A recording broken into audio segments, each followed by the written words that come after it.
Yo, what's up everybody? Welcome back to the channel. Quick story time. I was at a breakfast run recently in a Golf 7.5 GTI that belongs to one of my friends. And we went on the breakfast run, the usual stuff, hop on the highway, zoom, zoom, zoom, zoom. And there were a bunch of, I think there was 5 of them, Hyundai i30Ns that were there. And they were not only keeping up, they were passing us. They were actually passing us. We were in the big boy GTI and they were passing us in those Hyundai i30Ns. So I did the average car guy thing. I went home, I looked at them on Auto Trade and I was like, what? This thing costs less than the GTI, but performs at the same level. And when it's modified, they perform even better. So yeah, I ended up researching them and I now have a slight obsession with the Hyundai i30N. So much so that I compiled a list of the important things to know about the Hyundai i30N, and I'm going to share that information with you. So let's get started.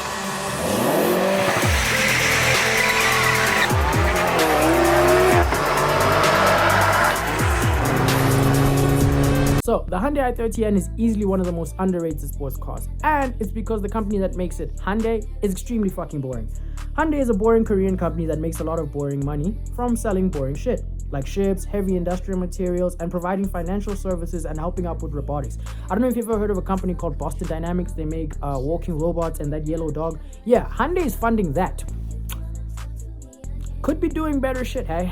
If I had billions of Korean, whatever that currency is, I'd be doing something different. But yeah, that's how they choose to spend their money. So let's ask the question. What happens when a boring company tries to change and be a little bit less boring, a little bit more fun? In their pursuit of not being as boring, Hyundai made the Veloster in 2011, a compact car that came with 3 doors and an interesting... Hey man, I don't want to call it ugly as fuck, so I'll just say it's interesting. That car had interesting styling. The Hyundai Veloster had 3 doors, 2 on the passenger side and 1 large door on the driver's side to achieve the sleek coupe look that Hyundai was going for, making it a unicorn that's completely different from all the other hatchbacks that were in the market at the time.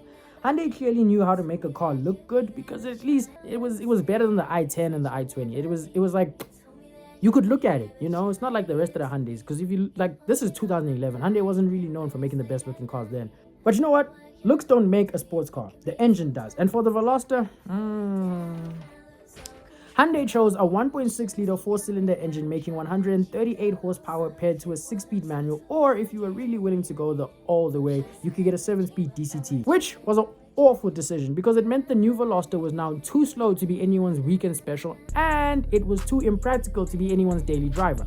So if someone wanted one of these, they had to really wanted to actually go as far as get in the showroom and actually buy it. Commercially, the Veloster did not sell well, but since Hyundai had a fleet of boring mom cars that were selling themselves, they could keep funding this project. A year later, in 2012, Hyundai decided to go all in on the Veloster project, and they gave this car a turbo in hopes of outperforming and outselling the Toyota 86, which at the time, and shit, to this day, has no turbo, but was selling incredibly well. People absolutely loved that car. Hyundai saw the love it was getting, and they're like, hey, the Japanese are doing this, we can do it too. Sell an ugly, underpowered car, we want that. But unfortunately, no one bought the Veloster. No one bought that shit. The GT86 on its own was an absolutely insane car. 3 different brands all sold the same sports car, and they all made huge profit from it. So after the turbo upgrade, the Veloster now made 201 horsepower, but this still wasn't enough. Hyundai put the Veloster aside and set their sights on an all-new hot hatch. They took a page from Audi's playbook, where you take a boring economy car and gradually improve it over time until you get a final product that performs well and sells well too. Hyundai chose the i30N as the base for this platform, and they chose the letter N to represent their new sports car line. The N refers to the, forgive my pronunciation, Nonyang district in South Korea, which is the home for Hyundai's Research and Development Center, where the N was founded, as well as the northern loop of the Nürburgring in Germany, which is where the Hyundai N models are tested and refined and tested and refined. I don't know why I started there for no reason. Alright, so the smart math boys over at Hyundai spent 4 years developing a all new product, which was going to be the i30N, which finally debuted in 2016. When the i30N debuted in 2016, it was safe to say that all the Veloster shortcomings had finally been corrected. The i30N launched with a turbocharged GDI engine making 275 horsepower from its 2-liter engine. It also came with the electronically controlled LSD and electronic suspension as standard. You know what else came standard in this car? A manual, which was geared towards the more enthusiastic, the more spirited drivers. which was very confusing because Hyundai had spent decades making money from selling cars to people who only drive because they have to. People who only drive because they don't want to be on the bus, they don't want to be on the train, they don't care what the car looks like, they don't care how it performs, they just want to get from point A to point B in a safe, reliable, affordable car. Reasonably, it arrived to a lukewarm reception with people skeptical of whether Hyundai could really build a sports car. And after decades of selling these regular boring cars, it was difficult for them to enter this market, especially when they were trying to sell a car at the same price as the Golf 7.5 GTI. But in 2019, that all changed. Hyundai won the Manufacturers World Rally Championship, and when videos of the i30N flying across the rally stages hit the internet, public perception quickly changed. At first, Hyundai didn't have much feedback or much opinion to go off of in terms of improving the vehicle, but what they did hear from public perception is that the manual wasn't as good as they wanted it to be. So what they did was, they just got rid of it. In 2020, the facelifted i30N came in with a new DCT.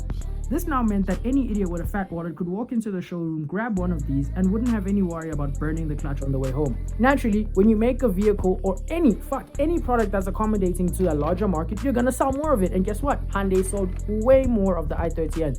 And naturally, sales picked up for the i30N, and it then became a common sight at car meets and at track days.